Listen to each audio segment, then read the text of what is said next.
mama ntiyarazi gusoma no kwandika ariko yarazi indirimbo ebyiri zo mu gitabo. Mama rero yahoraga tubwira indirimbo Murinzi we menyesha igihe iwacu se ni muhero na Yesu gusa ni ukwiriye ikuzo. Tukaba tuzi ko ari ibyo azi. Agiye gusenga atangira kurira, asenga Yesu tubiri umwana wawe. Noneho ndebye inyuma yanjye ni ruhande rwanjye mu iteraniro mbona bo abantu bose bararira, abantu bose bavugira icyarimwe. Ndatakara. Umuhungu twacuruzanyaga hano imyenda yanyibye amafaranga 2,000. Ngira umubaba umva uzi ko nanubu ntekereza ko ari we wayanyibye. Yarabihakanye. Nibagiye no twamwitaga Kirara, nibagiye irindi zina rye, ariko ntekereza ko ari we yumva kira ubanza ari we wanyibye amafaranga yanjye rwose 4,000. Impamvu byambabaje nari kuzayaguriramo mama wanjye umukenyero. Hari umuntu nkunda cyane, nkunda pepe nibwira ko nawe yaba menta wanjye, ni umugabo witwa Rutayisire Antoine. Amazina yanjye Nirakoze Pacifique, ndabakiriye kuri Impact Driver TV. Tugiye kubana muri iki kiganiro Meet Successor. Iki kiganiro ni ikiganiro gifitiye sosiyete nyarwanda muri rusange umumaro. Iki kiganiro duhuramo n'abantu b'inararibonye batandukanye ndetse dushobora kwigiraho byinshi. Rero reka twakire umutumirwa wacu uyu munsi abibwire, ndetse ntekereza ko nituza kubana muri iki kiganiro hari byinshi turi buze kumwungukiraho. Murakoze, reka tumwakire. Murakoze cyane. Nitwa Pastor Rushema Ephraim, ndi umukristo. Hanyuma umurimo w'Imana nkora ndi umupastori muri paruwase ya Nyarugenge ADPR, itorero ry'akarere rya Nyarugenge. Twishimiye kubana namwe Pastor. Ntangiriye ku mazina mwari mutubwiye muri Pastor Rushema. Ese Pastor Rushema ni muntu ki? Ni muntu ki? Ibi ndabihuza n'ubuzima abantu baba bagiye barimo, ariko cyane ndabihuza n'ubuzima bwacu bwa gisore ku rubyiruko bamwe, ariko mbihuze n'ubuzima muri rusange. Pastor Rushema ni muntu ki mu gihe cy'ubusore bwe, mu gihe cye cya mbere byari bimeze bite, byari byifashe bite? Aho ngaho ntago ndi bukubaze ngo ninjire cyane mu bihe bya gikristo. Ndashaka ubusore kugira ngo dufashe na babandi cyangwa nabandi ashobora kuba atari umukristo ariko ashobora gufashwa n'ubusore bwawe. Ndumva ari icyo ngicyo. Ese Pastor Rushema ni muntu ki? Ubuzima bwa gisore bwe bwari bumeze bute? Yego, ahubwo nkwiriye gutangirira igihe nari umwana mu magambo magufi gusa. Mvuka mu karere ka Gisagara, ni ahantu hitwa Imugonga. Umusozi navukiyeho witwa Saga. Hanyuma rero navutse mu 1900. Mu by'ukuri mu irangamuntu yanjye handitsemo ko, kandi uzabishyireho kugira ngo twigishe abantu kutabeshya. Mu irangamuntu yanjye handitsemo ko navutse mu 1961, ariko ukuri guhari navutse mu 1958 ku itariki ya 15 z'ukwa 11. Data yitwa Nturo Andrea, mama umbyara yitwa Kankuyo Priska. Hanyuma rero bari abakristo kandi beza. Ijambo ubu dukoresha mu bukristo ryitwa agakiza cyangwa imibereho y'agakiza, bo ntibari barizi, bari bazi ubukristo. Hanyuma bitewe n'aba missionnaire babigishije ubutumwa bwiza. Hanyuma rero data bari abakristo. Data yaririmbaga mu rusengero n'abandi bagabo biwacu. Mama yari umukristo kandi mwiza. Hanyuma data maze umwaka mvutse mu 1959 yitabye Imana, yarapfuye, yarwaye malaria. Icyo gihe ijambo malaria ntibari barizi, bari bazi kitwaga ubuganga. Hanyuma nta miti yari iriho, twari mu giturage. Hanyuma rero yitabye Imana. Mama aturera neza, yabaye umubyeyi mwiza wo kwizerwa, yabaye umugore aba n'umugabo icyarimwe. Yashatse umugabo. Mu bwana bwanjye icyo nabonye ni iki: nabonye umubyeyi wiyegurira Yesu akamwegamira neza, bigatuma umuryango ubaho kuruta umuryango urimo umugabo. Yatwigishije, mama mbyara ntabwo yari azi gusoma no kwandika, ariko yari afungutse mu mutwe bitewe ni abamisiyoneri b'Abadiventisti b'umunsi wa karindwi bashoboye kwigisha abo bantu, ukabona hari ibintu bazi, ukabona ni abanyabwenge, si abahanga ariko ni abanyabwenge. Hanyuma rero mama ntiyari azi gusoma no kwandika, ariko yari azi indirimbo ebyiri zo mu gitabo. Yarazitwigiye, yari azi n'izindi nuko hari izo yakundaga. Mama rero yahoraga atubwira indirimbo murinzi we menyesha igihe, iwacu se ni imuhero, na Yesu gusa niwe ukwiriye ikuzo. Tukaba tuzi ko ari ibyo azi. Hanyuma akatubwira na kuko Imana yakunze abari mu isi cyane byatumye itanga umwana wegereye. Urumva ko byageze aho nyine bikananira. Aho reka mpasimbuke mbwire abato, abantu bakiri bato, abasore n'inkumi n'abagabo bato n'abagore bato, iteka icy'umwana akubonana nicyo atora, byanze bikunze. Iwacu ni ahantu haba muri iyo myaka yo hirya habaga intoki hakaba n'inka, ariko nabonye abagabo bagiye mu cyerekezo cy'ubusinzi n'abana babo barabakurikiza.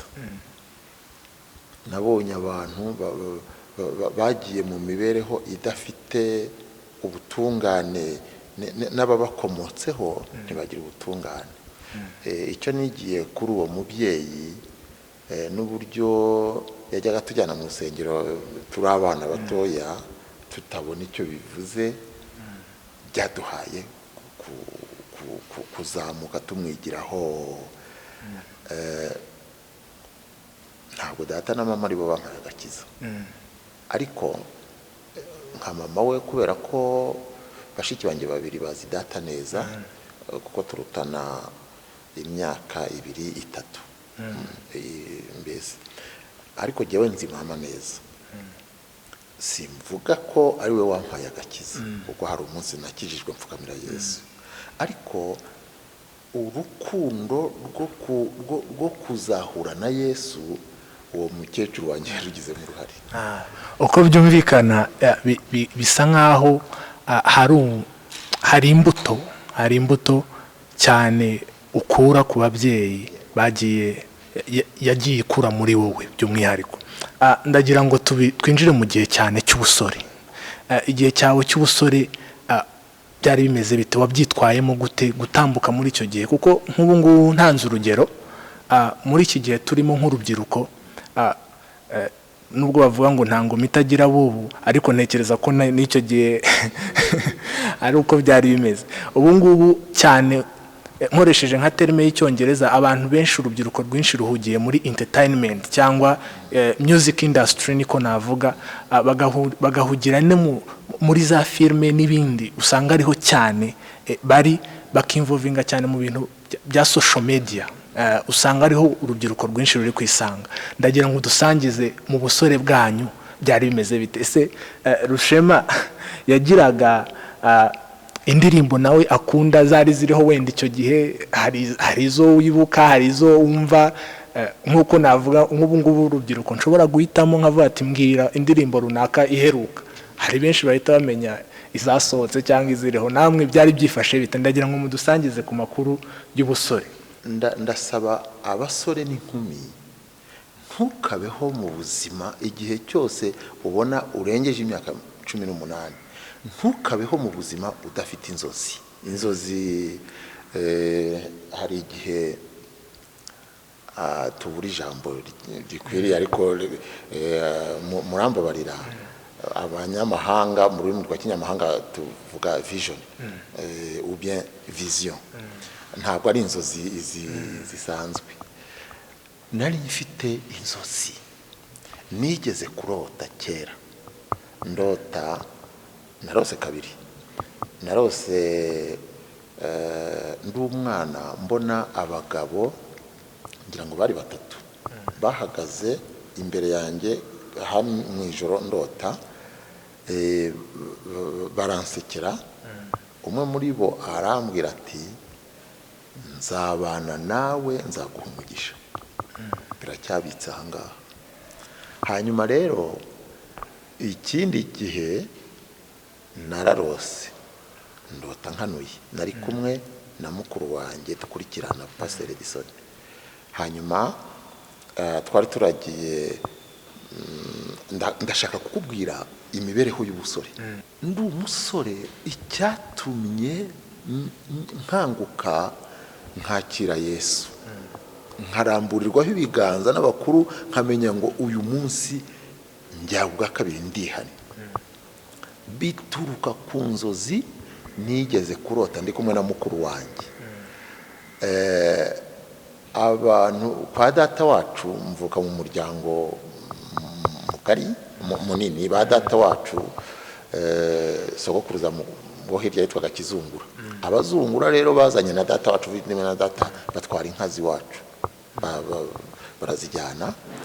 Mama umbyara kugira ngo abereke nawe abishime hejuru, abereka ko yagize umujinya n'umubabaro, yaragiye agura ku isoko ry'iwacu, agura ihene. Ndabyibuka zari ihene ebyiri, inyagazi n'isekurume, arabizana. Mbese rwose ndakibuka uko yabinyujije ku rugo rwo kwa Musonera Francisco, kugira ngo akomeze abibutse ko bamubabaje. Hanyuma rero izo hene jye na mukuru wanjye nitwe twaziragiraga. Twari abana bato rwose, ngira ngo nari mfite muri za 64, urumva nari mutoya, mfite imyaka 6-7. Ariko zarororotse, maze kugira imyaka 8 narose inzozi na mukuru wanjye ararota, kandi niwe watangiye kurota. Yarambwiye turagiye ihene haruguru y'ahantu bari baruba ababirigi, abakoroni bakera bari barubatse ikizu bitaga ngo ni ikizu cya depo, ahantu bagombaga kuzashyira imyaka igihe inzara yateye. Ni umwami w'u Rwanda wari yarabyubakishije. Hanyuma aho bari barahateye ishyamba, bahubaka n'ibiro, ngo byari kuzaba ibiro by'urukiko rw'ibanze, tribunal de canton. Noneho ubwo muri iryo shyamba ry'inturusu niho mukuru wanjye yambajije ati ariko nituba bakuru tuzamera duti? Buri gisubizo twari abana. Ahita ambwira ati jewe nimba mukuru nzajya mbwiriza ibya Yesu nk'uko Pastori Banga Umuvunyi Simiyoni abibwiriza. No, yari umupastori wo mu idini ry'ababyeyi banjye. Hanyuma rero mbese ndamubwira nti none ubwo kubwiriza ni iki? Uzajya ati ntujye ubibona se iyo pastor abwiriza? Ntingaho ubwiriza ndebe. Mana ajya hariya arahaguruka, Mwami Yesu turagushimira, none mwihane. Avuga cyane by'abana, ariko mubonye bintera ubwoba, nyabirwa umurongo. Wumve uko abasore, imibereho y'abasore ikwiriye kuvoma inzozi, ikwiriye kuvoma iyerekwa. Hanyuma avuga ibintu byinshi, mwihane banyabyaha, mukizwe. Nuko arangije arambwira ati mbikoze neza? Ntibikoze neza. Ati ngaho rero nawe nyereka ukuntu umunsi wakuze uzajya ubwiriza. Numva nshyize mu kibazo ntazi by'ubwana. Ndamubwira nti ntoya ntigenza nzajya ndirimba, kandi nzaririmba nka mama. mama utubyara twamwitaga mamayi. Nzajya jyewe ndirimba nka mamayi, atiririmba Debi. Mu mutwe ko kajya hahita hazamo indirimbo ivuga ngo murinzi wemenyesha igihe. Ndayimuririmbira mpumiriza nk'uko mama yahumirizaga, mbese nishyira mba bien concentré muri uwo mwanya. Hanyuma nyiririmba ibice byose nari mbizi, ndangije nanjye simbikoze neza ati cyane. Hanyuma rero turasenga, nkubwije ukuri uwo munsi nari umwana, sinari mfite byinshi mu mutwe, ariko sinshobora kuwibagirwa. Sinamenye itariki, sinamenye, ndacyabyibuka ko ari nko muri za 67 ngira ngo, ariko ntushobora kumva mu bwonko no mu mutima. Byangumyemo kandi kuri uwo mugoroba ndabyibuka, iryo teraniro ntirishobora kunsibanganamo. Twarafashijwe twese, Rushema Efrayimu, Sebwarara Edison, ihene zacu zari zigeze nko kuri zingahe, ibiti byo mu ishyamba n'ibyatsi, twese twagize ibihe byiza. Njya nsubiza amaso inyuma nkavuga nti uwansubiza wa munsi nakongera nkashima Imana. Uti noneho imibereho yawe y'ubusore niyihe, naho nyivoma. Mama umbyara ntabwo yarazi gusoma no kwandika. Hanyuma hari yahoraga yifuza ko niga. Hari igihe rero mu mwaka wa 70 ngira ngo na kabiri, mushiki wanjye wa kabiri mu mbyaro za mama wa kabiri, kuko data yari afite undi mugore. Hanyuma baratandukana, aza gusezerana na data amaze kuba umukristo muri za 20. Hanyuma rero abana mama yabyaye uko ari 4, mushiki wanjye wa kabiri igihe yasabwaga inka yakowe niyo yavuyeho izindi twagize. Ariko nyuma muri 75 nari narabuze iwacu, nta muntu wiga ngo arenge umwaka wa 6 w'amashuri abanza. Ntabyo nabonaga, keretse abantu bajyaga mu mashuri y'abapadiri bakazaba abapadiri. Iwacu hari uwitwa Kameya Andrea, numvaga ngo ari mu bupadiri, mu bufaratiri mu Nyakibanda. Nta bandi barengagaho. Twageze mu wa 6 turica, kuragira inka birananira. Mbwira mama nti urabizi ko jyewe ntazaragira, ntazaguma narukuragiriye ihene, none inka ziraje ugiye kundagiza ibikoko. Nuko mbona mubwira. Bukeye mama wacu anzana hano i Kigali. Yari afite ubwo nari mfite imyaka ngira ngo 17. Yari afite umuhungu we hano ku Muhima, hari muri 75. Aza baje kunshakira ishuri. Ngeze ino, uwo mubyara wanjye mugaraza arambwira ati humura tuzagushakira ishuri nutaribona ritaboneka. Icyo gihe hano nta mashuri yisumbuye yahabaga. Amashuri yisumbuye yabaga ahantu hitwa i Bukavu muri Kongo ni Goma. Andi mashuri ya hano yabaga ari ay'abapadiri, ntabwo washoboraga kujyamo. Hanyuma rero nza gusanga yarambeshyaga, atazamvana hano ngo njyane i Bukavu cyangwa i Goma. Numvaga babivuga gusa. Bukeye arambwira ati nzagushakira aho wiga ubukanishi. Ariko nabyo arabyangira, niba byaramunaniye sinzi. Nyuma nza gufata icyemezo ubwanjye.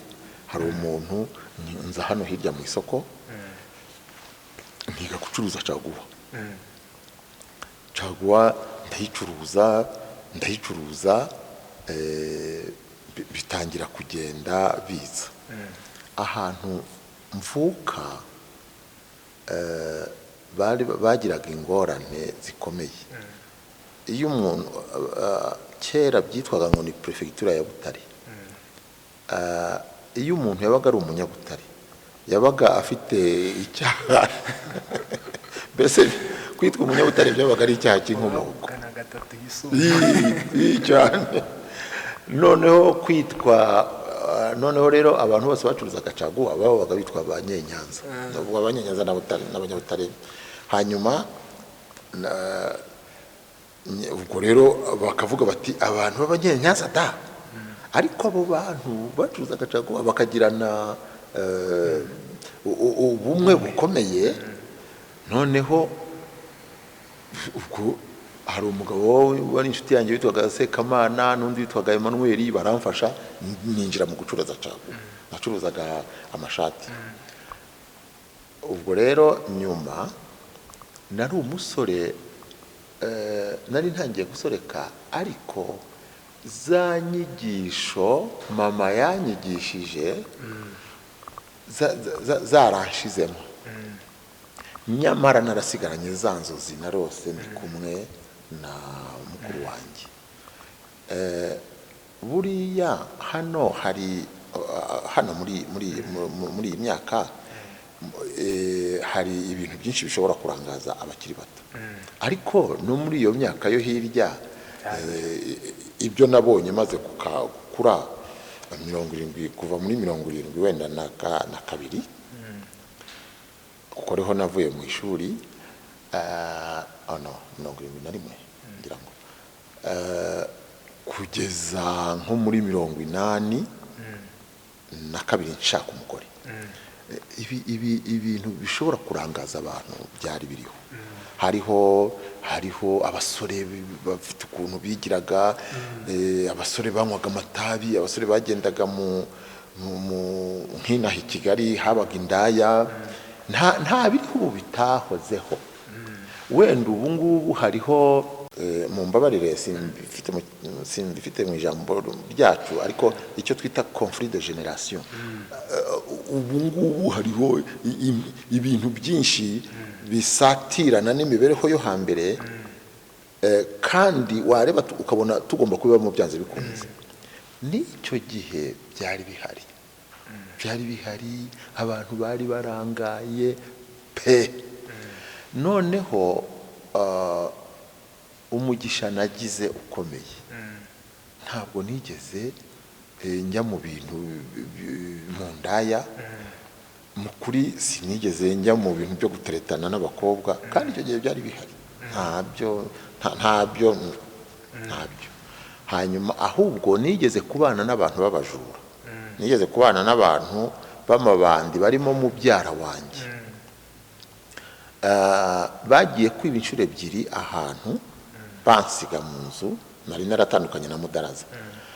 Noneho bansiga mu nzu, bakajyana ikintu cy'ikibuye, babyitaga ngo ni Gatarina, bakagikubita ku nzu, bakinjira bakiba. Ndabyibuka byinshi, mpita nidesida gutandukana nabo. Nsezera mu byara wanjye njya gushaka ubuzima bwanjye. Aho rero nari ntangiye kugira udufaranga nyine byumvikana, kandi mbere yo kujya gucuruza caguwa nanyuze nyine mu buzima bwinshi. Mbona uburyo bwo gucuruza caguwa, nanyuze mu buzima bugoye ntajyaga ntekereza. Hanyuma nyuma rero nza kumenyana n'umukecuru w'ahantu najyaga kurya muri resitora hariya ku Muhima. Nari ntangiye kugira udufaranga. Tumaze kumenyana arambwira, numva aririmbye indirimbo, ariko ibusanye n'ukuntu nari nzizi. Noneho ndamubwira nti ariko mwebwe muri abaporoso, iwacu mama wanjye ni umukristo w'umudivantiste na data yari umudive, mwebwe muraririmba muhogoza nk'abaporo? Atoya, ati jewe sindi umuporo, ati ndi umupenekote. ati ujye wumva abantu bita abapentekote oya nabo nzi ati uzaze nkujyane ku ahantu hitwa ku Gasave ni hari hakurya ku Gisozi urebe iteraniro ryacu dukora. Noneho anjyanayo kubera ko ariko na profitaga ko iyo nabaga ntafite amafaranga yarankupaga nshaka kumwitwaraho neza nta kindi ngamije. Ku cyumweru hageze tujyanayo, tugezeyo naratunguwe mbona ibintu ntari narigeze nshyira mu bwenge.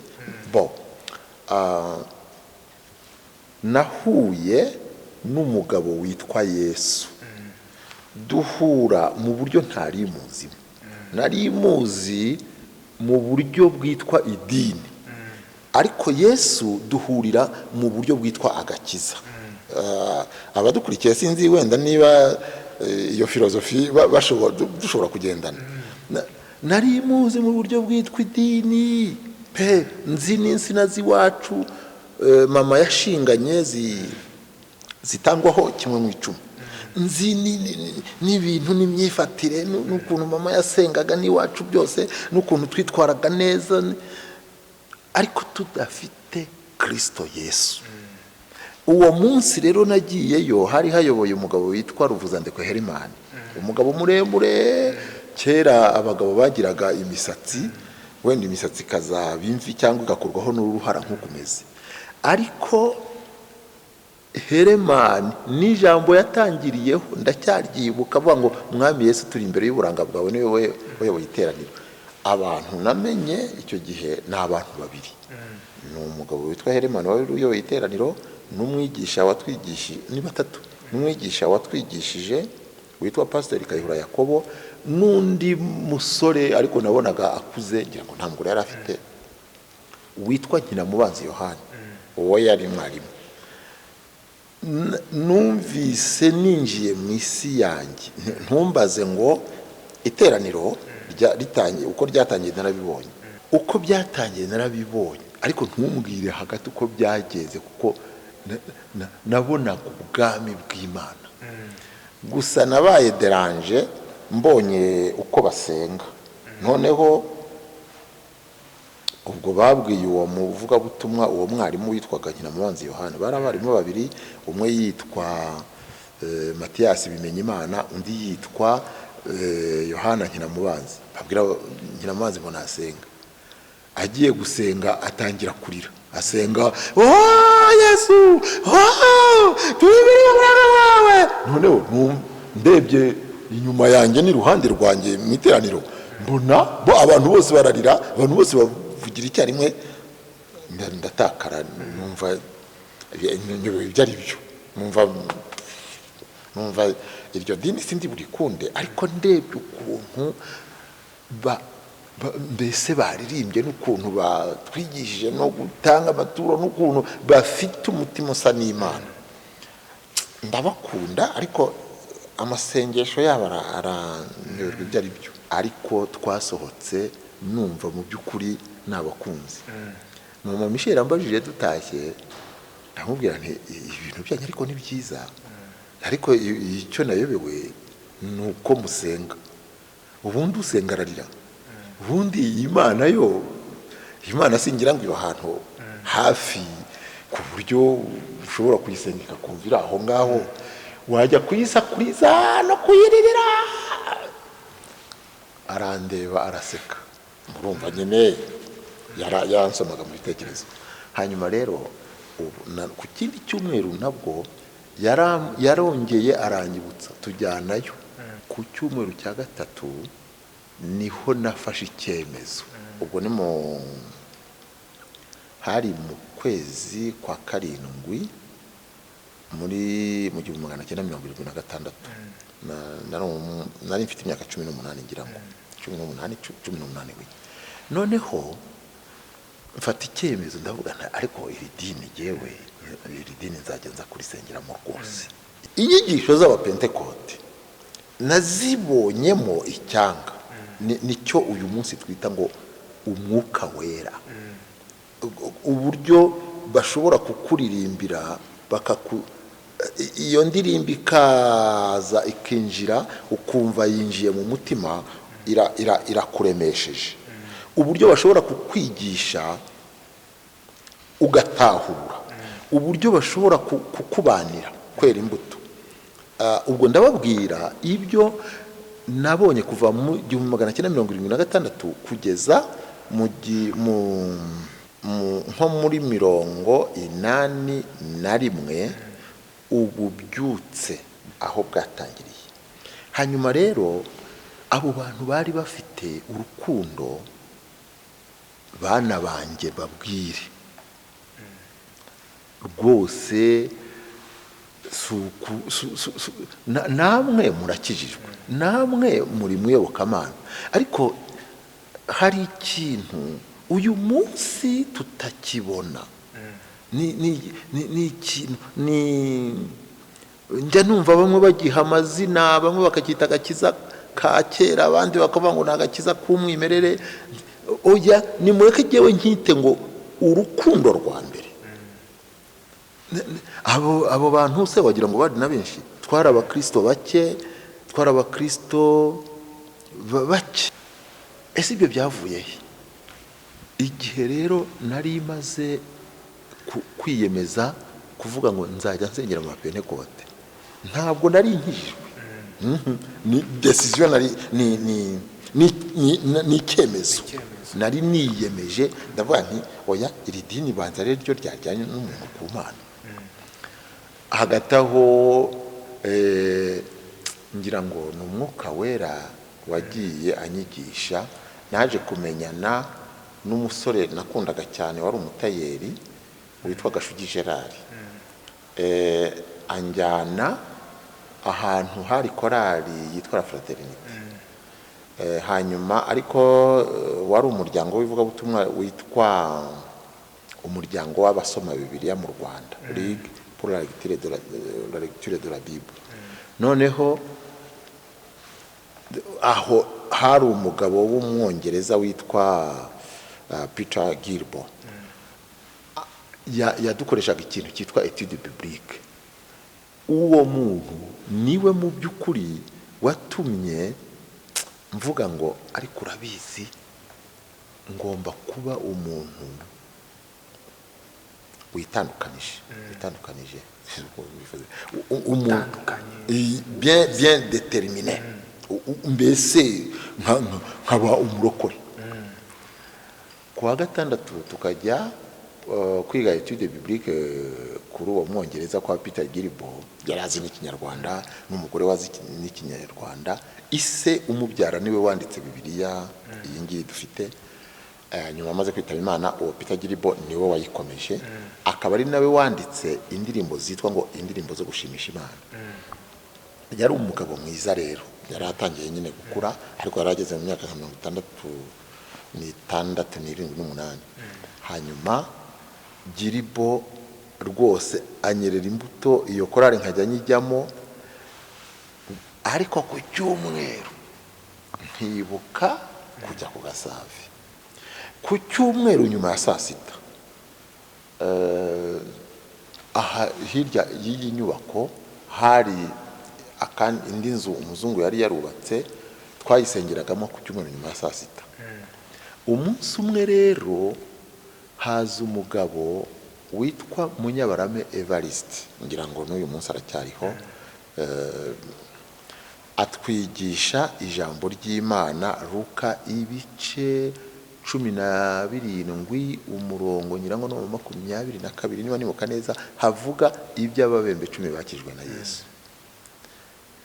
Wibuke ko ndi umusore, wibuke ko ncuruza caguwa, wibuke ko mbese kandi nyuze mu bintu byinshi. Hanyuma amaze kutwigisha, njya natahura. Kera abantu bigishaga, abateolojiye ba kera bigishaga umwanya uhagije, yashoboraga kwigisha nk'isaha n'igice, twese tumeze gutya tumwumva. Arangije mpita nsanga burya bwose ndi umubembe pe, ndi umubembe ukwiriye gukira ibibembe, kandi mama Michel yanjyanye ku gasave kugira ngo nkiri ibibembe, ariko sinigeze ngaruka gupfukamira Yesu ngo muramye.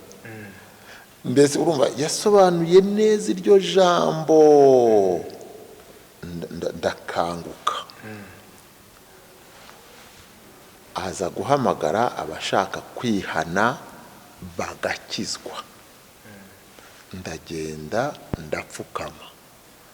Ubwo nari narakijijwe, ariko nta byinshi nari nzi ko hazaba umunsi wo gukizwa mbere y'uko nzabatizwa. Hazaba umunsi wo gukizwa, nzakora umunsi mukuru, mpamagara abantu, ndimo no mu bitekerezo ntekereza ukuntu nzahamagara n'abo bapasiteri ba kera babaga ari nk'abami, ukuntu nzashaka nkabatumira bakaza ahantu ari mu cya hafi, tugatumira abantu, tugatumira abasore twacuruzanyaga hari n'abagabo, noneho tugakora umunsi mukuru ngakizwa. Naho nari narakijijwe ariko ntabizi. Hari ikintu mu nzira y'agakiza twita ngo kamere ya kera.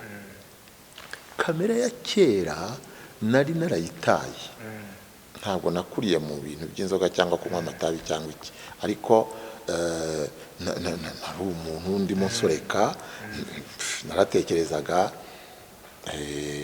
nzi byinshi, nzi ukuntu nahendaga abantu, nzi ukuntu nabeshyaga abantu ko iyi shati ihagaze amafaranga ya 800, amafaranga ya kera yo hirya muri iyo myaka yarafite agaciro, kandi nzi neza ko ihagaze 200.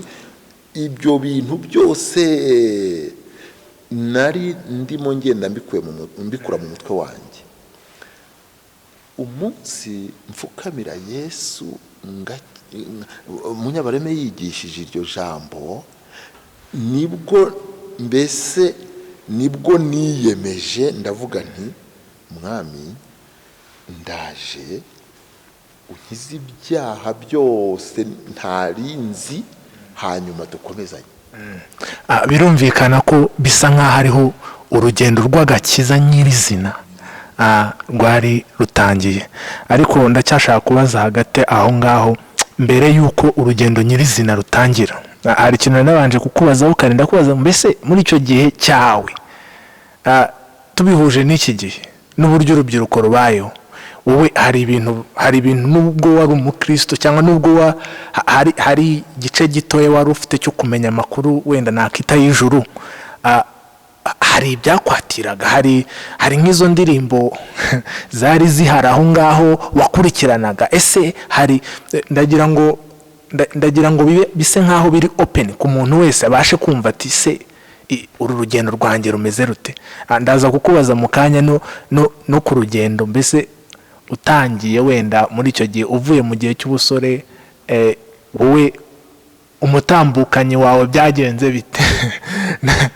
Ndaza no kuhakomanga aho ngaho kugira ngo tunafashe urubyiruko. Hari urubyiruko ruba ruri mu buzima bwa gikristo, ariko rimwe na rimwe rwakinjira mu gihe cyo gushaka gutekereza kuvuga ati ngewe ndateganya kuzubaka wenda urugo cyangwa iki, bakaba babyitwaramo uko bidakwiriye cyangwa bakabyitwaramo mu bundi buryo. Rero biba byiza cyane iyo tubonye abatubanjirije bafite inararibonye ku bintu bitandukanye. Ndagira ngo umpurize ubwo buzima tutarinjira mu nzira y'agakiza nyirizina. Nk'ibyo narebaga iby'imiririmbire kuri jye byari bito, byari bitoya rwose. N'ibindi n'imyitwarire myinshi kuri jye byari bito. Hari ibintu bibiri ninjiriyemo, ibindi birizana. Ninjiriye mu kintu cyitwa amasengesho. Icyo gihe maze icyo gihe cyo muri uwo mwaka wa 77 nabwo kandi hari mu mpeshyi, natangiye ikintu cyitwa gusenga, noneho ngira rero umugisha mbona abantu tubijyanamo. Twarasengaga ukagira ngo n'ubu hari igihe nsubiza amaso inyuma nkibaza nti nsubiye mu bihe by'amasengesho nagiraga icyo gihe n'abandi bene data, uyu munsi byanze bikunze hano mu itorero batekereza ko twasaze, kuko nta twagiraga ibihe by'amasengesho atagira kontrole, udashobora nyine kugenzura. Ntabwo wambwira ukuntu waba uri umwana w'umusore ukava hano mu isoko ukagenda ukarara muri Mo Kigali. Buriya muri Mo Kigali habamo imyobo miremire cyane, ngira ngo haba ubuvumo, ariko imyobo myinshi ni abantu bagiye bacukuramo amabuye za mine, amabuye za kasegereti. Noneho iyo hari aho ugenda rero ukamera nk'ugenda mu nzu. Navaga nk'iki gihe nkagenda nkazamuka nkajya mu mwobo wanjye muri Mo Kigali, nkararamo nsenga nganira n'Imana isaa 11 za mu gitondo, nkahava nkaza nkakaraba nkiyuhagira nkaza hano mu isoko, nkarema isoko, byagera nko mu ma saa 4 agatotsi kakamfata kubera wenda izuba, nkasinzira abandi bakangurishiriza. Si rimwe, si kabiri, si gatatu, si kane, si 10, si 20, si 50. Twarasenze. Hanyuma kandi nza kugira umugisha, mpura n'ikindi kintu cya kabiri. Sinakubwiye ko kimara gusenga. Icya kabiri ninjiriyemo ni ikintu cyitwa umubatizo w'Umwuka Wera. Icyo tubona muri iyi myaka,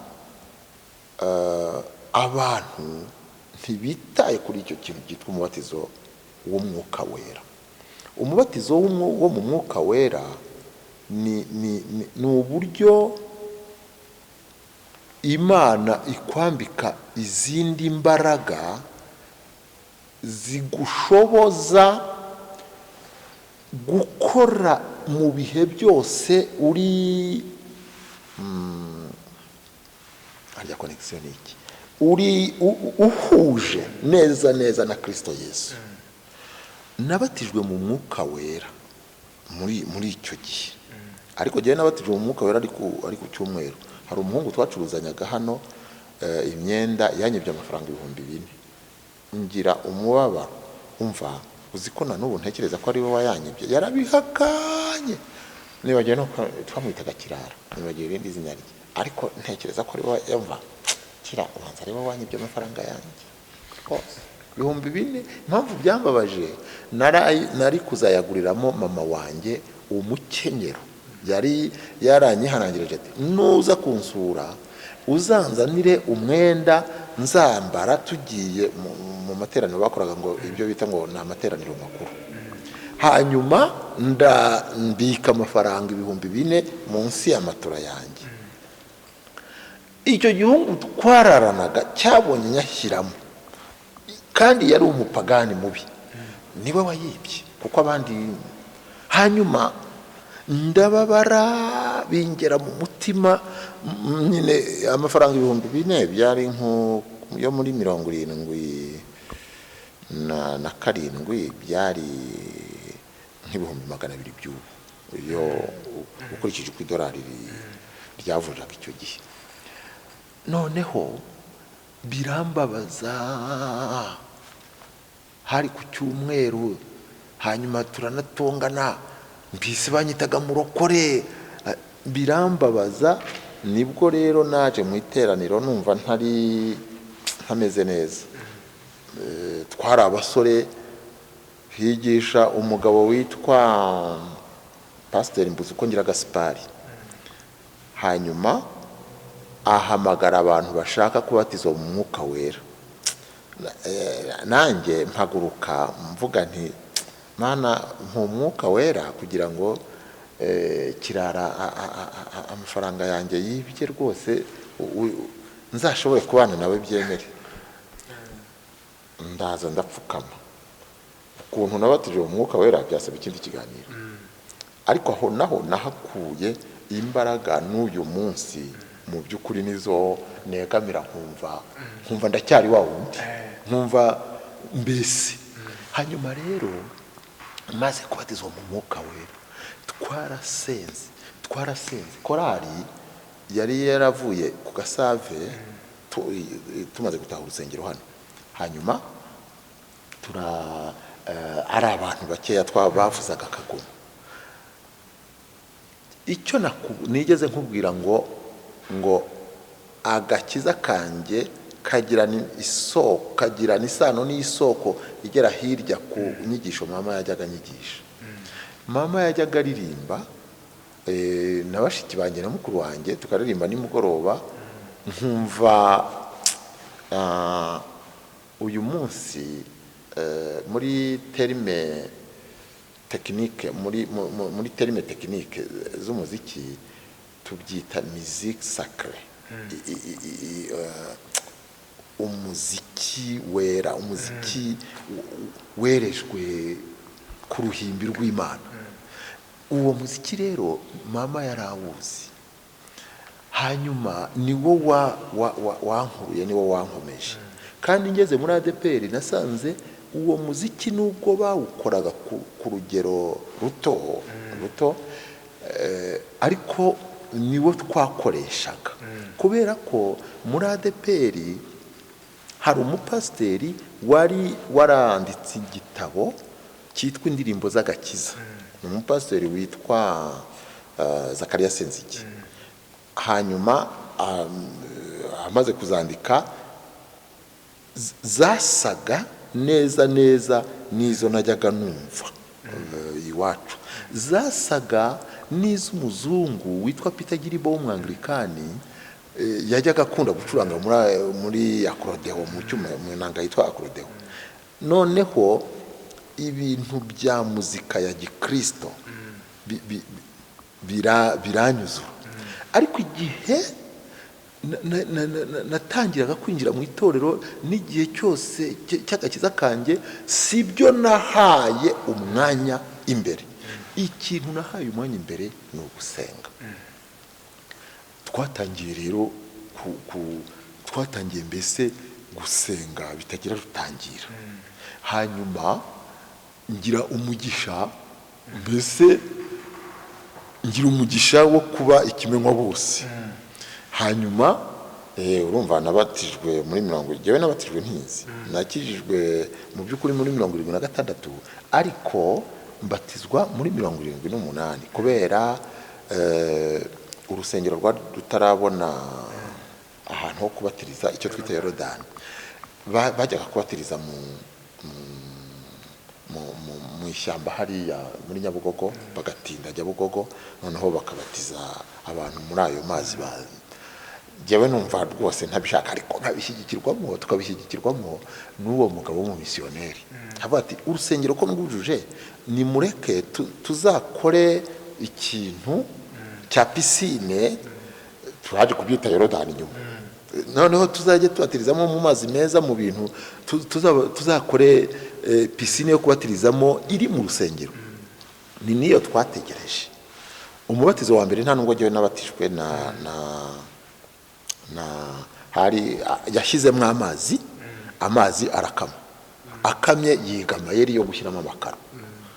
Hanyuma ubwo rero igihe namaze kubatizwa rero, Mana we, umuntu wese twahuraga agiye namubwiraga ibya Yesu nta soni, nta bwoba, nta n'icyo nikanga.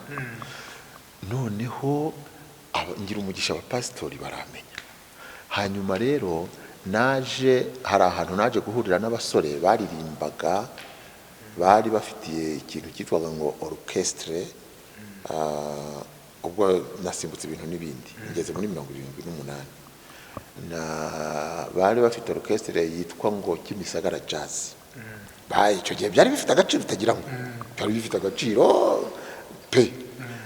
Noneho ntuza mu Rwanda hari icyo bitaga ngo orchestre Impara, yari y'umugore wa perezida n'umuntu bitaga umuntu wari ushinzwe, umuntu bitaga Habimana Bonaventure. Hirya y'ayo mazina reka niye kuvuga ibyo yakoraga si ngombwa, ariko yari umutegetsi mu hano mu gihugu, yari nk'umutegetsi wa kabiri hano mu gihugu ukuyeho perezida wa repubulika. Abo rero iyo orchestre niyo bubahaga, habaga izitwa Referose, habaga izitwa n'izindi, ariko iyo yitwaga Kimisagara Jazz niyo abana bari batuye b'abasore bari batuye hano hakurya. Mana we, nza kubabwiriza ubutumwa ndabararika, ndababwira nti ibi bintu murimo ni ibintu by'agaciro ko hasi, bizashira, Imana izabarimbura mwebwe, ndanabazi n'ababyeyi banyu n'abakristo, ndabasomera. Bati uzatujyana aho hantu, ntimuzaze ku cyumweru, uzaza no kubashaka. Ubwa mbere bari abasore bane bavindimwe, n'undi umwe yitwaga Jumayine, undi yitwa Paul, undi yitwa Moshi, undi yitwa Matayo. Abo bavuga indimu. Hari undi witwa Karekezi Emmanuel. Muri abo bose rero hasigaye Karekezi Emmanuel na Paul na Moshi. Ubu nibo basigaye baracyaririmba no muri korali Hoziyana. Ni abasaza bamwe baranduta, abandi ni abasaza bo mu kigero cyanjye, bose barengeje imyaka 60. Noneho baraza, bamaze kuza barebye amateraniro twagiraga. Mbese iyo twagiraga amateraniro tugasenga, dusohotse hanze baravuze bati, Rushema Ephraim, rwose tukubwiza ukuri, ntabwo uwitwa Paul ati ngewe bya gitari ndahita ngenda mbijugunye, ndashaka kuza nkazaba umukristo muri iri torero. Byari bifite agaciro ukurikije icyo gihe. Abo basore banywaga inzoga, bakaririmba cyane na za gitari, bakanywa amatabi, ariko harimo muri bo bagendaga mu ngeso nyine z'ubusambanyi, ariko hari n'abandi kuko bari bakiri abasore bato b'imyaka 20 na. Hanyuma nyuma rero naje kujya kubashaka, ndababwira nti mujye muze muri uko dusenga no mu mibyizi. Icyo gihe twasengaga mu mikorobo. Nyuma barabikunda. Ku cyumweru cyakurikiyeho nari narabigishije indirimbo, ndababwira nti yewe abapasitori bacu baranzi, nzabasaba indirimbo muzancurangire. Hanyuma baraza bazanye na za gitari, mbese nari nabiteguje. Umupasiteri wari utuyoboye yitwaga Serushaki ngira ngo, na Kayihura Yakobo. Noneho reka rero tuzajye kuri aritari turirimbe. None byari inzaduka, ariko abakristo barabikunze. Kera mu rusengero ntabwo twakomaga mu mashyi. Iyo abantu bizihirwaga baravuga ngo amen, abandi bakuzuzwa kwa kundi ujya ubona mu rusengero rwacu. Ariko utinye icyo gihe bamwe bakomye mu mashyi yanga gucika, abandi bavuga mu ndimi, abandi baritigisa cyane, mbese berekana ubwiza bw'Imana. Twaririmbye indirimbo 2 dusohotse. Pasiteri Kayihura yaje gushimira abo basore bakiri mu rusengero, arababwira ati ndibwira ko Rushema ari we wabazanye. Noneho mbese abereka urugwiro. Tugeze hanze, ubwo twari tukiri mu rusengero, tugeze hanze wa mu misiyoneri aza yiruka. Mbese byaramutangaje, ntabwo yatekerezaga ko hari abantu baza gucuranga mu rusengero. Kandi namubwije ukuri, ndamubwira nti aba n'abizera bashya, ntabwo barabatizwa. ariko bazaba abakristo bacu. Arababaza ati ese, yavugaga igifaransa n'igiswahili, ese muzagaruka ku cyumweru gitaha? Bati twebwe tuzajya dusengera aha, turashaka kuba abakristo baha. Nyuma rero baje kuba abakristo, barakizwa. Nyuma uwo muzungu atugurira izindi gitari, ngira ngo zo ntabwo ari acoustic, ni uburyo bwa sesha ariko bwa gitari zivuga neza cyane. Mana we, hashize amezi 3 tugiye tubona azanye gitari z'umuriro. Noneho abo basore rero nibo bari bazizi. Umunsi tuzicuranga ndacyabyibuka neza ukuntu abantu banyuraga hano munsi y'umuhanda, sinyibuka niba wari bwakageremo kaburimbo, abandi banyuza aha bagiye ku isoko, bakumva za gitari zivuze, gitari z'umuriro zivuye muri ibi byuma nyine. Nibwo bwa mbere bari babyumvise. Uwo muzungu yari yazanye ibikoresho by'iwabo bivuga neza byiza. Abantu bose twaririmbye indirimbo ya mbere, abantu bose bahita babyigana. Abantu baza birukanka bahagarara mu miryango y'urusengero. Hari umugabo witwa Habineza Pierre arabinjiza mu rusengero. Tugiye tubona urusengero ruzuye, haba akavuyo, mbese imvugo y'iki gihe bavuga ngo nakavuyo, haba ibintu tutatekerezaga. Pastor atwongera indirimbo, turaririmba Mana we. Icyo cyumweru urusengero rwaruzuye, kuva ubwo kugeza na n'ubu muri ADPR i Nyarugenge hahora huzuye. Nta gihe na kimwe, yewe no mu gihe cya jenoside, mu gihe cya jenoside yakorewe abatutsi mu 1994, hari ubwo jewe nari ndahangaha, niho nari ndi hano mu rusengero. Ku cyumweru nubwo habaga hari umutekano muke, hano hari harahungiye abantu benshi bahigwaga. Tugira amahirwe, interahamwe ntawe zinjiraga ngo zice, ku mpamvu wenda ntavugira kuri mikoro. Noneho ariko bitewe n'uwo mupasiteri ukuntu yahendahendaga perefe n'abandi, bigatuma ntawe uhagwa. Ku cyumweru nabwo iyo twajyaga mu rusengero, nubwo hari mu bihe by'ubwoba, nabwo twaruzuraga. Ubwo rero abo basore twakoranye umurimo w'Imana. Nongere mbakubwira n'uwitwa Paul Jumayine Moshi Karekezi. Nyuma haje kwiyongeraho umukobwa witwa Ansira n'umusore witwa Adolphe. Muri iyo myaka nibwo rero natangiye, muri 78 nibwo natangiye noneho kwigisha korali.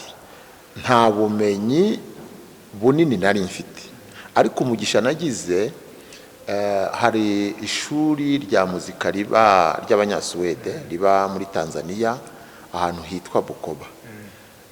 Baje gukoresha amahugurwa hano. Ni si ishuri ry'abapentekote n'iry'abaluteriyeni. Baje gukoresha amahugurwa hano muri iyo myaka ya za 79, ngira ngo niba nibuka neza, 79, 78 nkaho. Noneho itorero, inama y'abakuru b'itorero yiyemeza kunjyanayo, kunyoherezayo. Baduhuguye ibyumweru 3. Nahakuye bagaje nini cyane y'uburyo indirimbo z'idini ziririmbwa. Ntabwo batwigishije, badukoreye amahugurwa. Nuko ntangira rero kuba dirija wa korali. Muciye mu ijambo gato, ndabyumva aho ngaho wenda ni hasa nkaho hariho ubuzima bwo kuririmba cyane, cyangwa ubuzima bwa muzika nari kuza kwinjiramo umwanya uri imbere. ariho cyane hari intangiriro yabwo, wenda no guhura n'abo bacuranzi by'umwihariko bakanemera by'umwihariko kuza no mu itorero bahinduye ubuzima bari barimo. None ndagira ngo mbaze gatoya ku kintu cyo kuririmba no gusobanukirwa iyo mpano. Urabona iyo umuntu akijijwe cyangwa iyo umuntu yinjiye mu by'Imana, hari impano ashobora kugira runaka bitewe n'umwuka wera, nk'uko ijambo ribidusobanurira. Hari impano z'umwuka wera zijya zibaho. Ndagira ngo iyi mpano yo kuririmba wowe wayisobanukiwe ryari, cyangwa wamenye ryari ko ufite ubushobozi? Kuki utahereye mu kubwiriza? Kuki utinje? Ni gute byaje ibintu byo kuririmba? Byaje bite kuri pasiteri? Ibintu byo kuririmba byaje bitewe na mama umbyara. Ubundi niwe nakuyeho mu kinyarwanda gikuru babyita ngo ubwaku. Niwe nakuyeho niwe nakuyeho icyanga, niwe nakuyeho ubwaku bw'imiririmbire ya Gikristo. Biramfata bimba mu mutima. Numvaga mbikunda. Ntabwo uyu munsi wa none sinkunda imiririmbire y'Abadventiste y'amakorali yabo. Mu nyumve neza sinyipfobya, oya, ahubwo baririmba neza cyane, ariko mu kuri tekinikoma nkunda imiririmbire ya Kiliziya Gatolika. Niyo yewe ingwa ku mutima, kubera ko nyine bafite umuzika uko ugomba kuba umuzika. Sinkunda imiririmbire y'Abadive habe na gato. Nta nubwo nkunda imiririmbire y'Abapentekote uyu munsi, kubera ko baririmba amakorali yacu. Iyo ureba ubona aririmba nk'abantu bashaka kuba abasitari, kuba abasitari. Umuririmbyi uramya Imana ni umuririmbyi ukeneye kuba mu buzima buca bugufi. Dufite umusitari umwe arahagije, iyo duserukiye birahagije. Umusitari umwe ni Kristo Yesu. Noneho rero ku kibazo warumbajije, buriya kubatizwa mu mwuka wera no gukunda gusenga cyane biguha, urabizi dufite icyo twita ngo impano z'umwuka wera. Burya si zo mpano zitangwa n'umwuka wera zonyine, nuko ari Paulo yashoboye kuvuga. Ariko tugira n'ikindi cyitwa impano karemano. Umuzika uri muri icyo twita ngo impano karemano, kuko umuzika ni art, umuzika ni science, umuzika ni ubufundi, umuzika ni ubumenyi. Ugomba rero iyo ubikora bikaba biri kuri mu maraso, ubwo ni impano karemano Imana yagushyizemo. Kimwe nuko hari ufite umuzika muri we, kuryoshya umuzika, yahimba indirimbo kumva niwe rwose. Harimo umuntu ushobora gutegura disikuru, yavuga ijambo ari imbere y'abantu ukavuga uti ni ibi rwose. Hariho umuntu umenya gusemura, akamenya bavuga icyongereza hariya akakivuga, akagisobanura neza, akagisemura neza. Biri mu mpano karemano. Jewe rero ntekereza ko umuzika uturuka mu mpano karemano, no kubera wenda hari ababyeyi banjye bombi barabaririmbye. Ariko guteza muzika imbere, nkubwije ukuri, uko nagiye mbigenzura ntarajya ku ntebe y'ishuri, ntarajya kwiga, umuzika kugira ngo uzamuke nabikuye cyane mu kubatizwa mu mwuka wera. Kubera iki? Iyo ubatijwe mu mwuka wera hari ubundi buryo umwuka wera kwigisha. Icyerekezo, hari icyerekezo umwuka wera akwerekezamo. Icyo ni kimwe. Icya kabiri, imiririmbire dukeneye ni imiririmbire isizwe, onction, ni imiririmbire isizwe n'umwuka wera, ku buryo ugomba kuririmba iyo ndirimbo ntizasibangane. Akenshi jyewe nize, kubera ko namaze imyaka 6 ku ntebe y'ishuri, nize umuzika, niga amateka y'umuzika. Icyo umwanzuro naje kugwaho nuko iyo wabatijwe mu mwuka wera, ushobora kuba utaragiye mu ishuri ry'ikintu runaka uzanyuramo mu mibereho, ariko umwuka wera akakiguha neza, ukajya ugikora neza. Nabaye dirija imyaka irenga 30,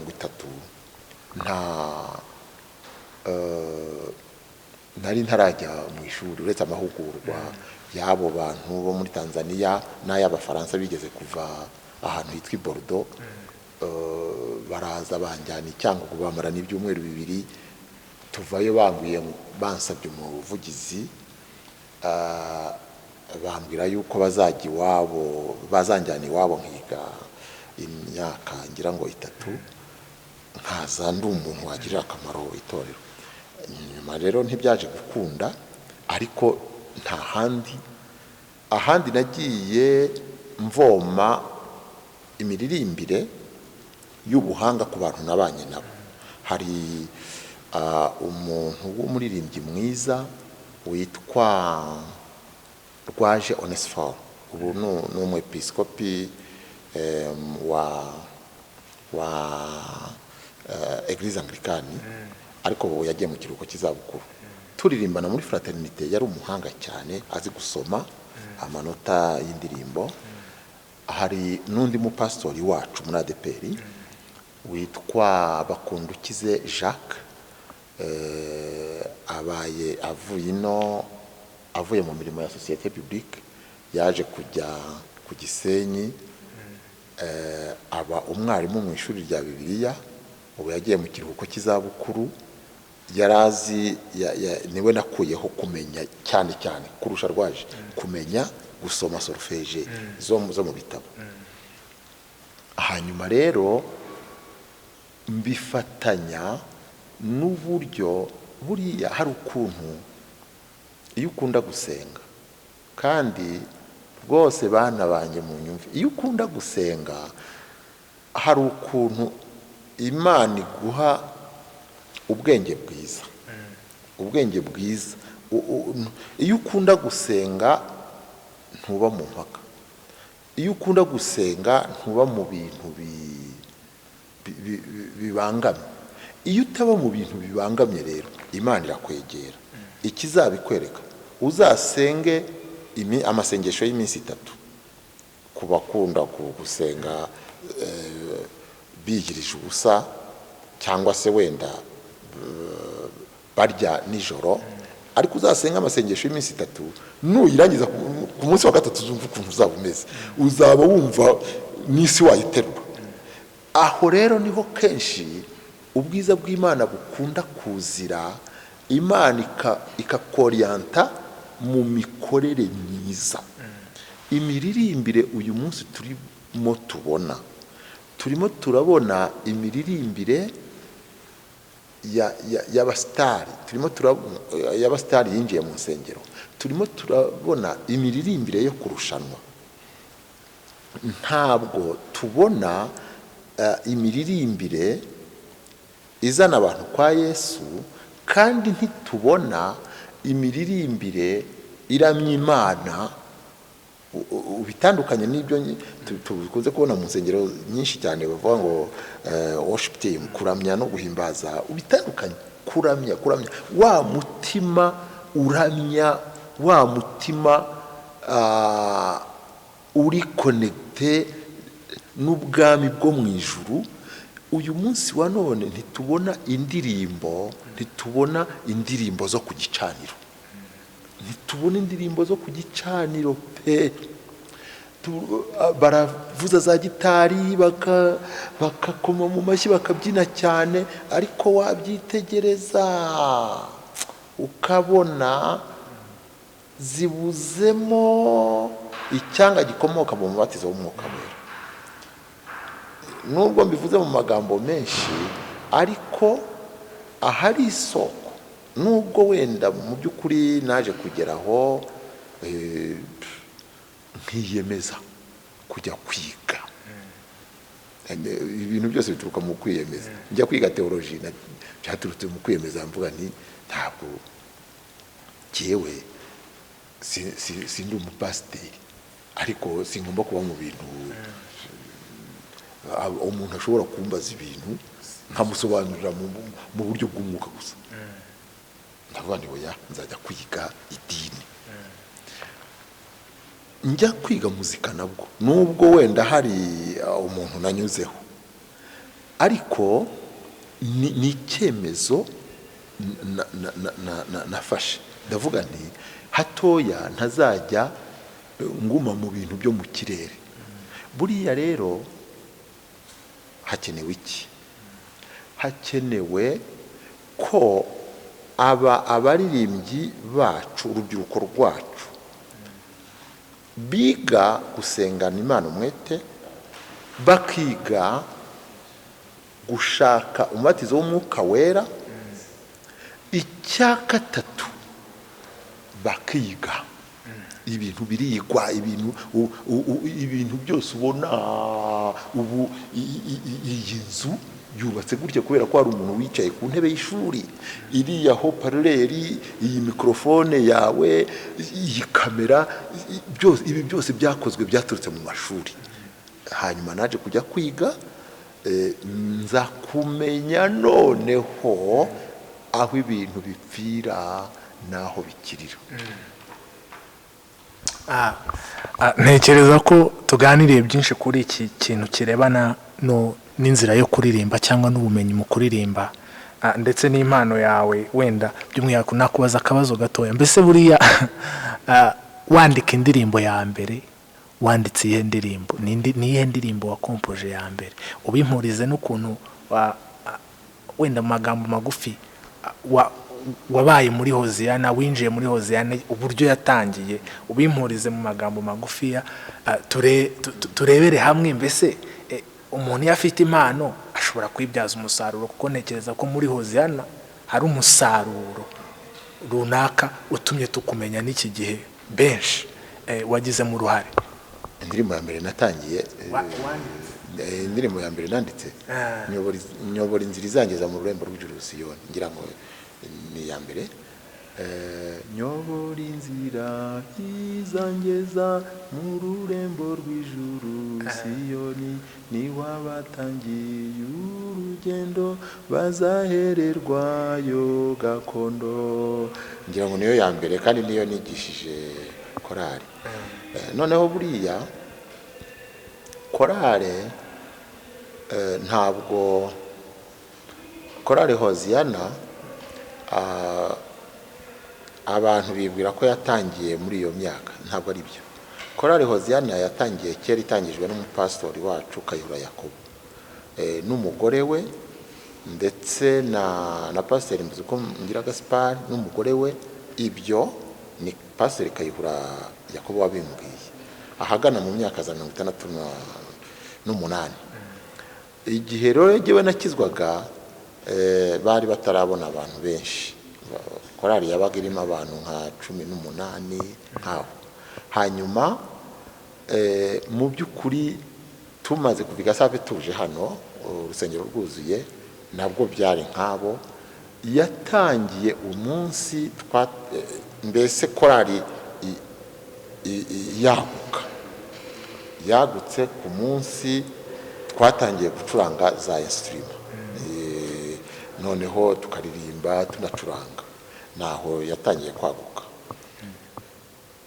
Hanyuma hari abasore nakubwiye b'abacuranzi, hari n'abandi abitwa ba Ngorore Adolphe, abitwa ba Faustin Ndayambaje, abitwa ba Drosera Uwiragiye, abitwa ba Ansira Mukankundiye n'abandi benshi.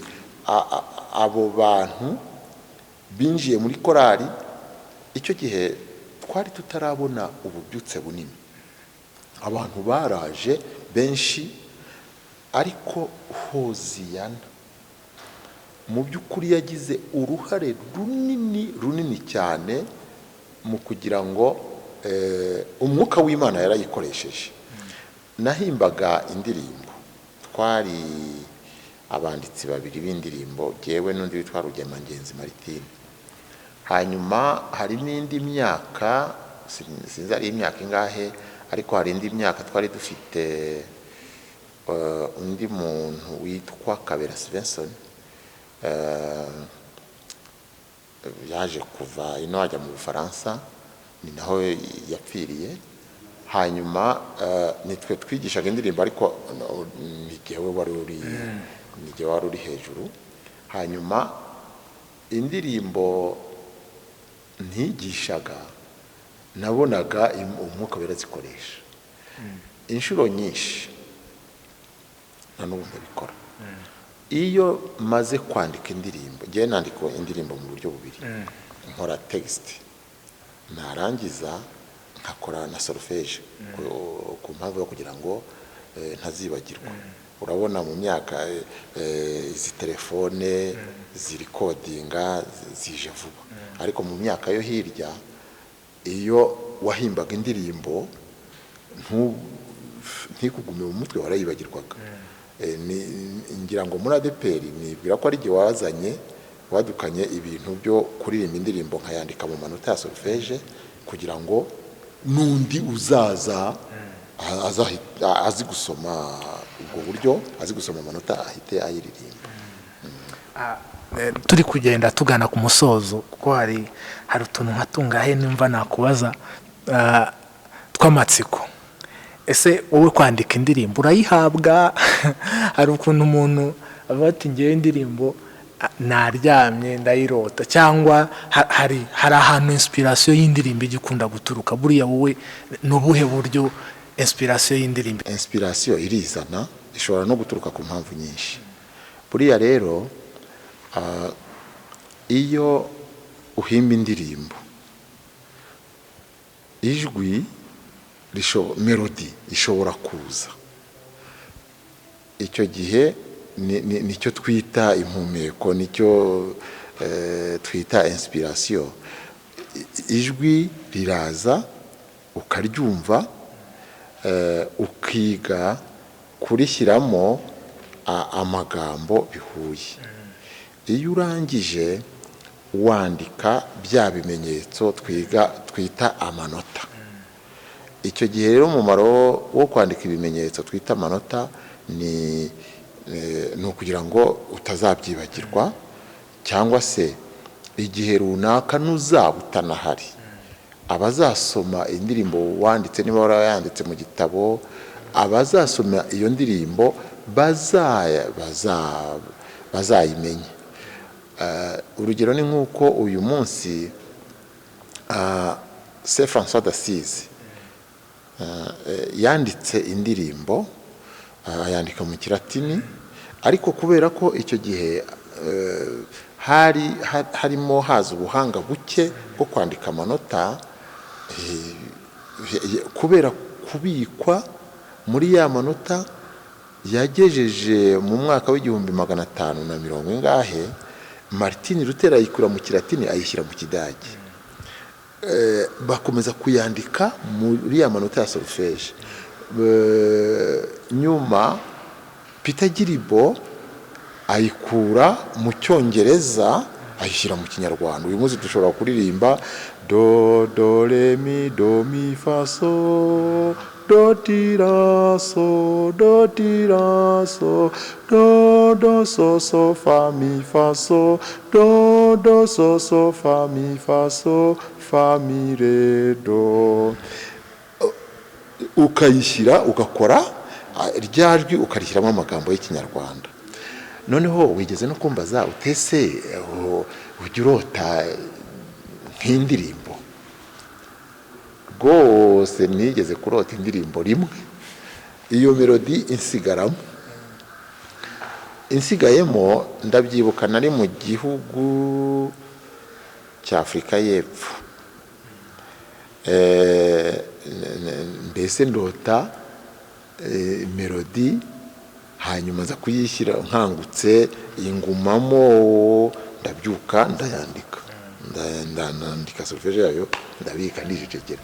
Nyuma ngarutse none nibwo nyine nashatse amagambo ajyanye n'iyo melodi, imibereho yanjye iranyuze, nzi yuko Yesu yatsinze urupfu. Nakubaza gato, ese muri rusange iyo urebye impano, ubona impano ku ruhande rwawe ihagije kugira ngo umuntu wenda akore ikintu runaka, ya mpano yayikoreshe? Ubona impano ihagije kuri wowe, bimeze bite? Igisubizo ni oya. Impano ntabwo ihagije. Kubera iki? Burya impano ishobora gukora hafi y'aho uri, ariko ahubwo impano ikwiriye kugendana n'icyo twita ubumenyi. Impano igira umumaro mu bantu bakuzi, mu bantu muri sosiyete ikuzi, environnement wazamukiyemo, ariko ubumenyi, impano iri kumwe n'ubumenyi iraguka, igera kure, yambuka imipaka mbese. None akabazo k'amatsiko, ese urebye nko ku mpano, kuko mu kiganiro uko wagiye utubwira bisa nkaho iki kintu ari impano karemano, nk'uko wakoresheje amagambo, bisa nkaho kuririmba ari ikintu karemano mwari mufite, hanyuma wenda mugerekaho no kugira ubumenyi mwagiye, nk'uko mwambwiye abantu mwagiye mubana, bikagufasha kugenda wunguka ubumenyi. Ese impano muri wowe, cyangwa kuko hari abantu bajya bakoresha impano yabo ikagira ibintu ibyara, iyo urebye impano yawe y'uburirimbyi wagiye ukoresha mu bihe bigiye bitandukanye, ubona umusaruro, hari umusaruro yagiye ibyara? Ni ikibazo cy'amatsiko. Rwose hari ahantu nigeze kunyura, nsanga handitse ngo gukoresha impano Imana yaguhaye nibwo buryo bwiza bwo kubaho neza. Aho hantu hari handitse iyo nyandiko, yansigaye mu mutwe, nkomeza kuyitekereza, nsanga babyanditse bari abanyakuri. Noneho utese hari icyo iyi mpano y'umuzika yakubyariye muri iyi mibereho? Impano y'uburirimbyi yambyariye ibintu byinshi. Wenda wambwira uti umbajije nk'amafaranga impano y'uburirimbyi yampaye, sinayakubwira umubare, nakubwira ko ntayazi cyangwa se ntayo. Ariko hari ibintu bindi, hari ubundi buryo. Jewe ahantu nazamukiye nkizwa ni mu gusenga Imana. Igihe nasengaga Imana, nagize umugisha wo guhimba indirimbo zigira igikundiro.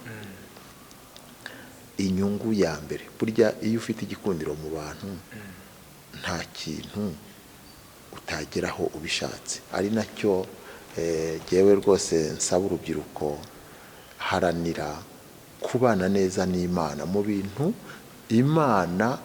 Ubanza mu ijuru, ntekereza ko ubanza nta mafaranga abayo, ntekereza ko mu ijuru nta madiploma abayo, ariko mu ijuru ku Mana ubanza habeye igikundiro.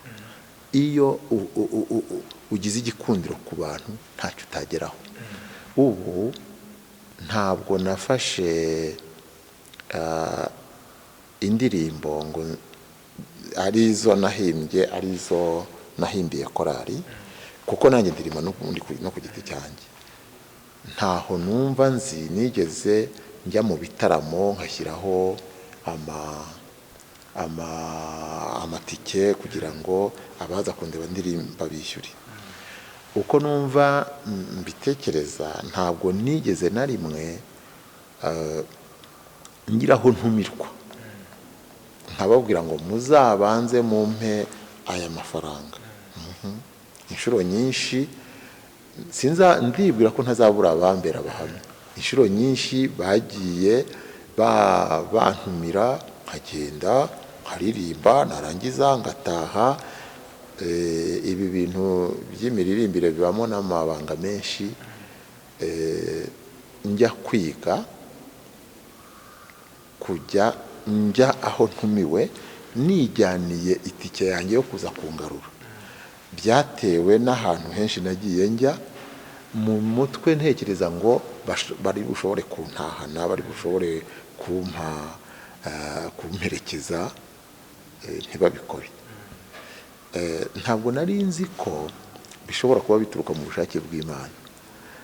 Ubwo rero nyuma naje kubyigiramo, kumenya ngo umurimo nkora n'uwa Yesu, niba hari aho ngiye ntibashobore kumperekeza, ntibashobore kumpa itike yo gutaha, ngomba kugira ubwenge bwo kubikora. Ariko noneho ese koko hari icyo nayikuyemo? Ubwa mbere nkubwiye ko nayikuyemo igikundiro. Nshobora kuva aha, byanambayeho. Navuye aha ngera mu murwa mukuru wa Afurika y'Epfo, Pretoria. Ngenda mba mu bantu banzi, nta n'igiceri nishyuye. Hari ibintu byinshi nagiye ngeraho. Nubwo nkubwira ngo nize muzika mu ishuri, nayize mu ishuri ryitwa Kigali Music School ry'umukecuru witwaga Marlene Lee. Nta n'igiceri n'iki na kimwe yanyishyuje, kandi abazungu bene wabo b'Abanyamerika, abana babo bazaga kwiga n'abandi bazaga kwiga, n'Abanyarwanda. Abanyarwanda ngira ngo bishyuraga 60,000. Jewe kubera ko yaranzi, nta n'igiceri yanyishyuje, ahubwo byarengagaho akampa amafaranga.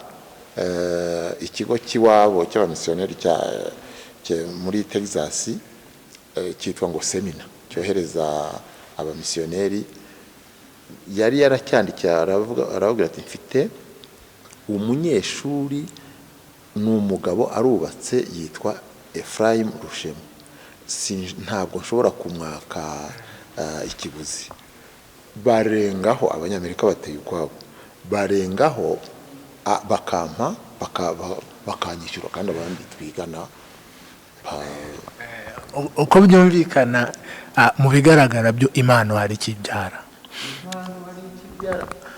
Ubundi icyo ukora, wirinda umurimo w'Imana, ukora uko ushoboye kose, ukirinda kuwubyaza,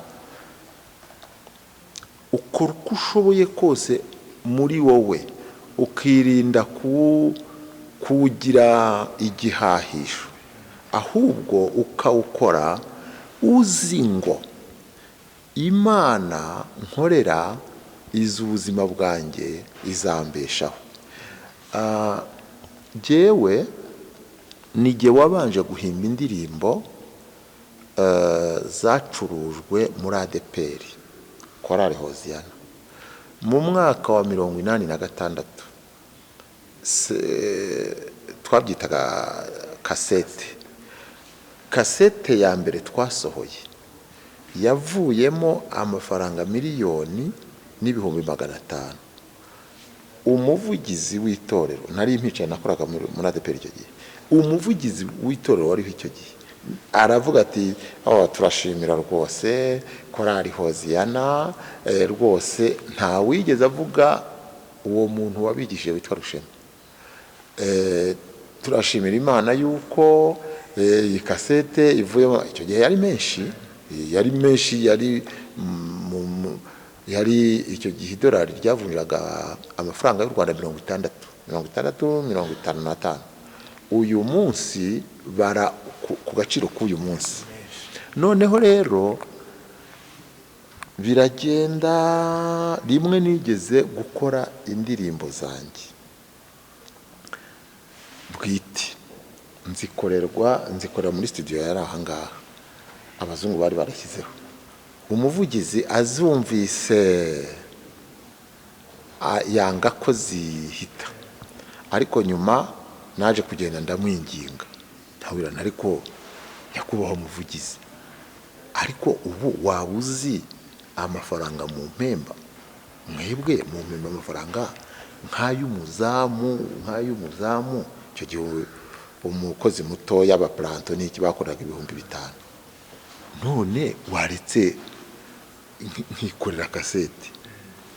Ampa uburenganzira, anyemerera nuko izo Marcel yari yabrotse ziza, anyemerera nuko tujya muri imprimori bakandika twa etikete twashyiragaho n'ishusho.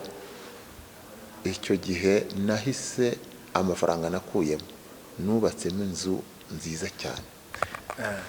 Niyihe nama wagira umuntu rero, mu magambo magufiya, umuntu ufite impano?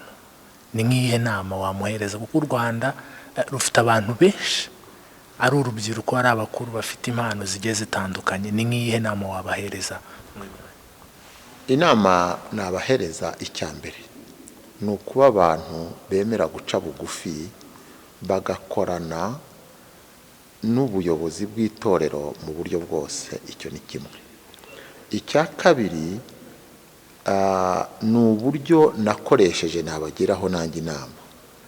Umuntu wese ufite impano, wenda kuko domene yanjye ari muzika, umuntu wese ufite impano yo gucuranga, yo kuririmba, yo kuhimba indirimbo n'ibindi, jewe namuha inama yo gusengana Imana umwete, kugira ngo Imana, kubera ko iyi Imana ije kugusubiza, ije kugukorera ikintu, nta muntu ukigiraho discussion. ntawe bagasenga, bakayoboza Imana inzira. Mu gusenga nkagira inama abantu batarabatizwa mu Mwuka Wera yuko byaba byiza batitirije Imana bakabatizwa mu Mwuka Wera, kugira ngo indirimbo baririmba zibe zisizwe. Icya gatatu, inama natanga ku banyempano ba muzika, abakora muzika, abakora amafilime, abanditsi b'ibitabo n'abandi b'abakristo b'abarokore, inama nabagira, ntuzigere na rimwe uba mu bintu utaragerageje kujya mu mashuri yabyo. Buriya ntabwo mvuga yuko mu mashuri ariho dukura ubushobozi, oya, ariko kwiga birafungura. Mu rindi jambo navuga ngo kwiga birajijura, biguha uburyo ukora ikintu neza. Wari unazi ko si muri Afurika gusa, ni mu isi yose, iyo umuntu akora ikintu atarakizi, bamureba mu bwonko bakabimenya, bagahita bacyambura agaciro. Ariko iyo ukora ikintu warakizi, ukizi neza, nubwo waba utakizi neza, upfa kuba warakize, ukerekana gihamya, ukerekana urupapuro wahawe ko wize. Nkanjye specialite yanjye ni ukuyobora indirimbo, ukerekana urupapuro, ukerekana impamyabushobozi y'icyo wigiye. Aho uzajya hose uzemerwa, uzakundwa. turi kugana ku musozo, nakubaza wenda ni uwuhe muntu w'icyitegererezo ushobora kurekomendinga cyangwa ushobora kubwira urubyiruko ati, cyangwa umuntu ubona wowe wigiraho, reka mbihine nka gutyo, ni uwuhe muntu w'icyitegererezo ujya ubona ukavuga ati kweri uyu muntu? biragoye kubera ko nabanye n'abantu benshi. Abadukurikiye bambabarire kuvuga umuntu numva mu mutima ntekereza gusa. Umuntu w'icyitegererezo hari benshi, bamwe nabonye, abandi b'inshuti magara, abandi n'abandi banjye. Ariko nk'umuntu w'icyitegererezo nabonye nkumva namwigiraho ni umwepiskopi witwa Rwaje Onesphore. Ni uriya rwose yaba menta wanjye. Hari burya nta muntu udacumura, nta muntu nta muntu uhorana imbaraga zose, nta muntu utagira intege nke. Ariko ubu ndabizi 100% hari icyaha nakoze, najya kucyaturira Musenyeri Onesphore nkumva mbitse ibanga ritazameneka. Hari wambaza uti mu Bapentekote se ntabahari? Barahari benshi. Mu bandi bantu se ntabahari? Barahari benshi. Hari umuntu nkunda cyane, nkunda pepe, nibwira ko nawe yaba menta wanjye, ariko n'ubusanzwe n'inshuti yanjye umunsi nuzuza imyaka 25 nshakanye n'umugore, niwe wigishije mu munsi mukuru wanjye. Ni umugabo witwa Rutayisire Antoine, ni kanoni Reverend Rutayisire Antoine, ni inshuti yanjye cyane, ariko ntabwo yize muzika. Ni umuntu wo kwizerwa, akaba ari n'umurokore. Ndamukunda pe, ariko umuntu witwa Rwaje Onesphore, Mana Nyagasani, mbese niyo hari aho atanze ikiganiro nkunda gukurikira, nta icyo mukundira ni iki. Rwaje Onesphore namwigiraho urugero, ni umwiringirwa. Ntabwo sindamubona avuga cyane, sindamubona mu bintu byinshi, ariko kuva mu mwaka wa 77 turirimbana, yakoraga muri seperi, nyuma ajya kwigira ubupasiteri Nairobi, avayo nyuma aza kuba musenyeri, ahoze na namwasistaga, aranzi neza, turaziranye 100%. Ariko icyo karite namubonyeho nkavuga nti uwa muriya muntu nkaba nkawe, ni ukuba umwiringirwa, integrite. Murakoze rero, turabashimiye cyane.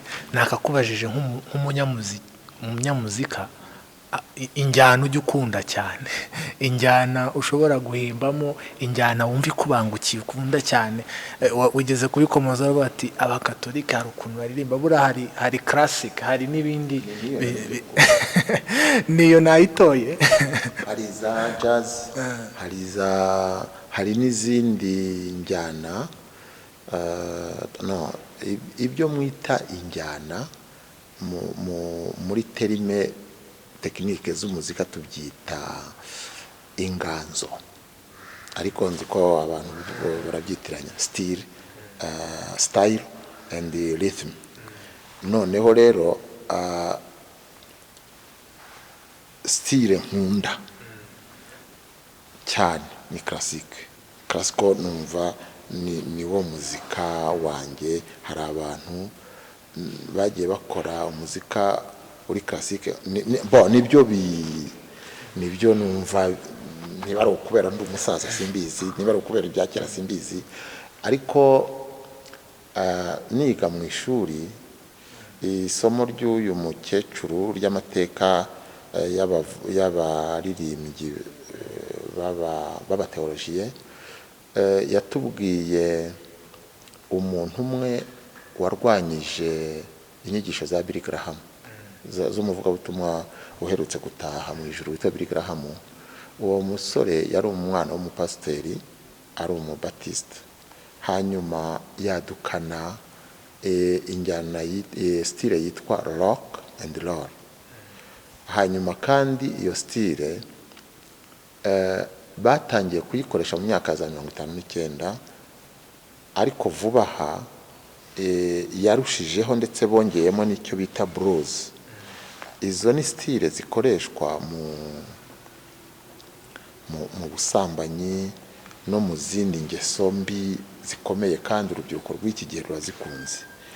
Izo style tuzibona muri za sente mucuranga, kandi ntabwo bashobora kumenya ko ari uburyo. Ntabwo dukwiriye burya iby'Imana bikwiriye kugira ishusho yabyo.